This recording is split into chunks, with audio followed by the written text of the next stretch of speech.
교리 끝까지 간다. 소요리문답 11과 죄와 타락에 대해서 우리가 이제 살펴보겠습니다. 자, 죄와 타락에 대한 문제를 다루고 있는데 제일 중요한 게 뭐죠? 죄라는 거? 불순종이죠. 그리고 죄의 근원이었던 아담과 하와의 사건이 신화입니까? 비유입니까? 상징입니까? 실제였습니까? 실제. 자, 이런 것들만 우리가 잘 기억을 하면 뭐 그렇게 어렵지 않고, 강압적인 어떤 그 선택이 아니라 자의적인 선택에 의해서 선악과를 먹었다. 여러분들이 이렇게 생각하면 되는데, 11과는 13번, 14번, 15번 문제가 3개입니다. 자, 넘겨보면 제가 문제를 읽어보겠습니다. 13번, 우리 시조가 창조함을 받은 본 상태에서 그대로 있었습니까? 임의로 자유함을 인하여 하나님께 죄를 범함으로 창조함을 받은 본 상태에서 타락하였습니다. 14번 넘겨보면, 죄는 무엇입니까? 하나님의 법을 순종하면서 부족한 것이나 혹 어기는 것입니다. 다음 15번, 우리 시조가 창조함을 받은 본 상태에서 타락하게 된 죄가 무엇입니까? 그 금하신 실과를 먹은 것입니다. 자, 11과에서는 문제가 3개예요.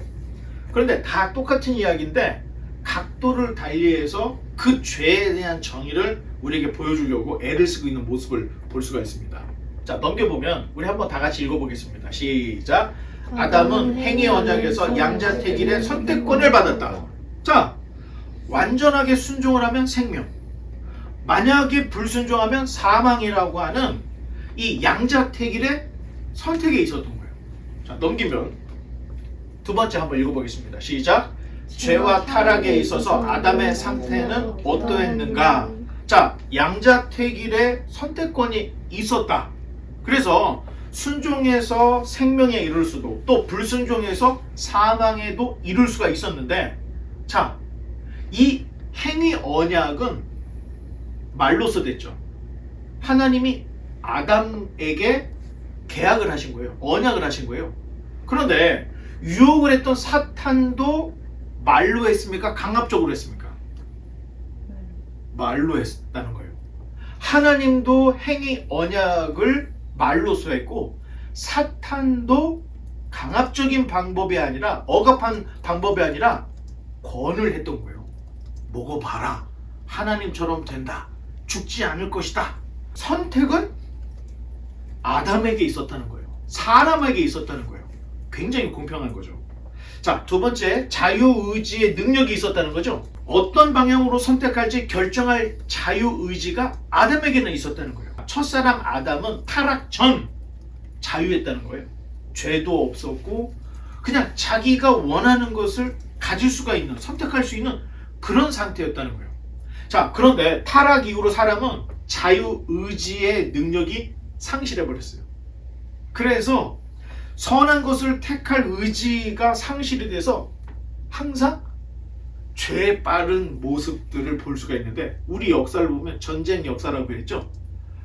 한 번도 파라다이스를 만들어 보진 못했던 겁니다. 여러분, 공산주의를 왜 시작했죠?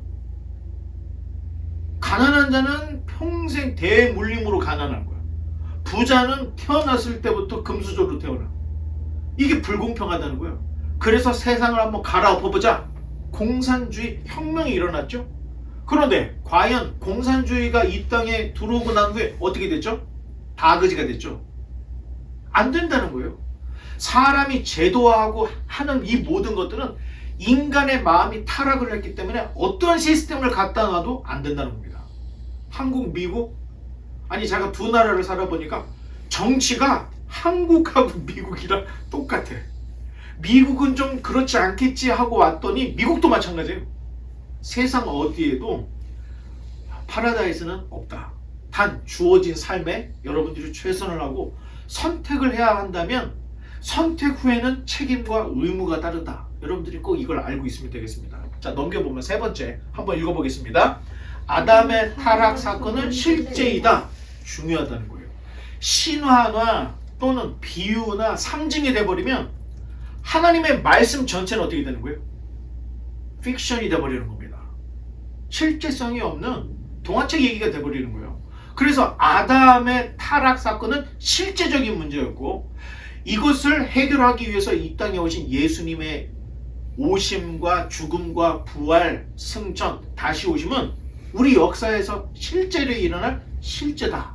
자, 이런 것들을 우리가 알아야 됩니다. 다음, 시작. 선악을 알게 하는 나무의 실과가 나쁜가? 자, 여러분 어떻게 생각해요? 이 선악과라는 게 나쁜 애요, 좋은 애요? 쉽게 얘기해 봅시다. 피아노가 좋은 애요, 나쁜 애요?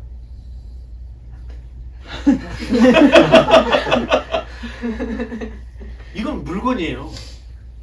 더 중요한 것은 선악과를 말씀하신 절대 진리의 하나님의 말씀이 더 중요하다는 겁니다. 먹으면 죽는다. 그러니까 먹지 말았어야 되는데 먹은 거잖아요. 어떤 선악과라고 하는 어떤 물질 이전에 하나님의 명령과 불복종 이런 것들을 먼저 생각해야 된다는 거예요. 자, 어떤 사람들은 성가, 이것은 부르기만 하면은 거룩하다 생각을 하는데 절대 그렇지 않습니다. 모든 음은 소리의 파동이에요. 높고 낮고 길고 짧고 이것들이 어우러져 노래를 만드는데 어떻게 노래가 거룩한 노래가 있겠습니까?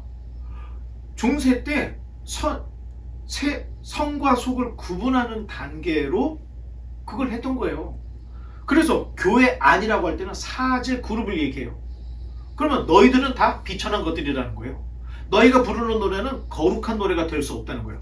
그래서 성가 가운을 입고 너희와 나는 다르다고 하는 이런 그 기준점을 만들어서 이 기준점은 사람이 만든 거라는 겁니다.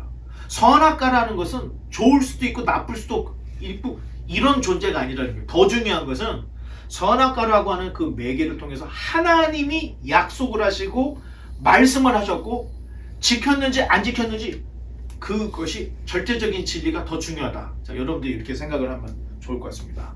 그래서 아담은 자유의지를 악한 방향으로 사용해서 죄를 지게 됐던 겁니다. 다음, 자, 죄란 무엇인가? 한번 제가 다 읽어버렸네요.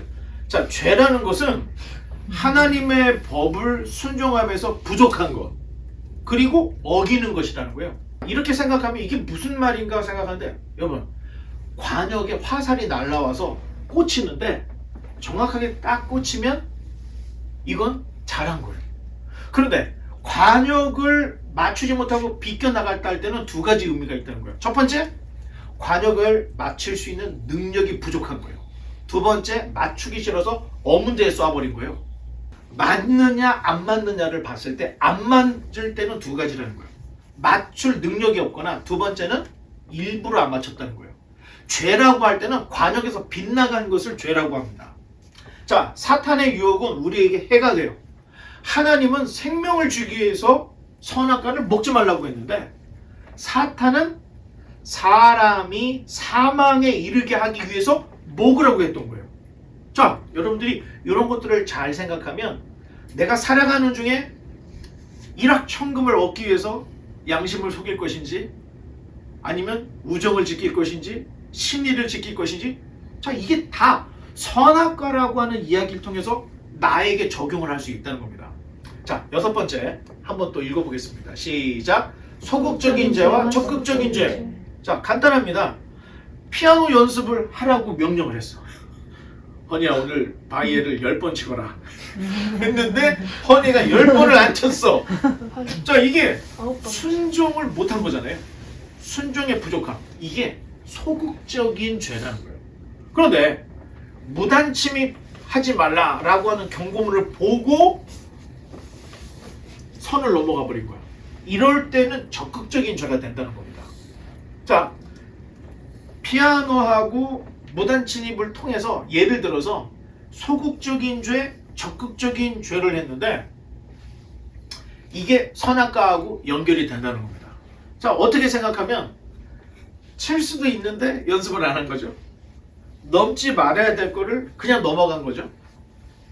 이게 하지 말라고, 그러니까 하라고 한 것을 안 했을 때는 소극적인 죄가 되는 거예요.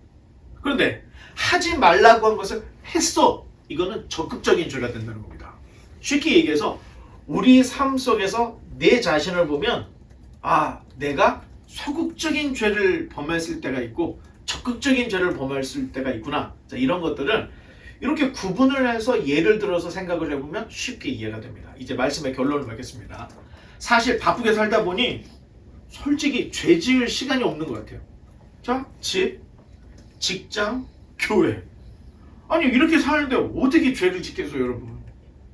여러분 이 직장에 가서 일할 때 토닥토닥 하면서 죄를 짓겠습니까? 그렇게 할 시간이 없어요. 학교에 가서 죄를 짓겠어요? 죄를 질 시간이 없어요. 단 성경 말씀에 내 자신을 비춰보면 아까 말했던 하라고 했던 걸 하지 않는 거, 또 하지 말라고 했던 걸 하는 소극적인 죄와 적극적인 죄가 나에게 있다는 것을 알게 된다는 거예요. 자, 친절을 베풀었어야 되는데 친절을 못 베풀었어. 이웃의 필요에 대해서 알고 있으면서도 모른 채 해버렸어. 성실하게 살아야 함에도 불구하고 그냥 대충 시간을 때우고 내 인생을 허비했어. 이게 다 죄라는 겁니다. 정도의 차이는 있을 수 있어요. 소극적인 죄, 적극적인 죄로 구분을 해서 이야기를 하면 다 죄를 구분해낼 수가 있다는 거예요. 엄밀히 하와가 적극적인 죄를 졌죠. 먹었으니까.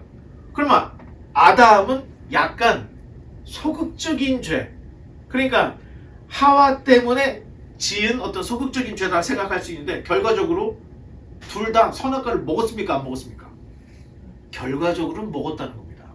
자, 이걸 더 쉽게 생각을 한다면 여러분 그냥 인분으로 생각을 하면 됩니다. 여러분 인분이 어디 날라와가지고 팍 때려가지고 얼굴에 다 맞은 거나, 예? 화장실에서 손에 인분이 묻은 거나 느낌이 어때요? 되게 끔찍한 거하고 끔찍한 거 다 나쁘다는 거예요. 그러니까 죄라는 거는 크고 작고의 문제가 아니라 개념 자체가 소극적이냐 적극적이냐를 떠나서 다 죄라는 거예요. 자, 이 땅에 살아가면서 죄 없이 살 수가 없습니다. 이렇게 따져보면. 자, 그러니 우리에게는 죄 사함의 길이 필요하고 우리의 죄를 용서해 줄 수 있는 예수 그리스도가 필요하다는 것을 알게 된다는 거예요. 그래서 성경과 교리는 우리가 죄인이라는 것을 명확하게 해주는 거고, 이 죄에서 구원받기 위해서는 예수님이 당연히 필요하다는 것을 말해주고 있다는 거예요. 자, 바라기는 우리 모두가 기뻐하지 않는 죄, 기도를 쉬는 죄, 감사하지 않는 죄를 범하지 않고 늘 성령의 충만해서 하나님이 우리에게 요구하시는 믿음의 삶, 믿음의 길로만 나아갈 수 있는 저와 여러분 되시기를 주님의 이름으로 간절히 축원합니다. 기도하겠습니다.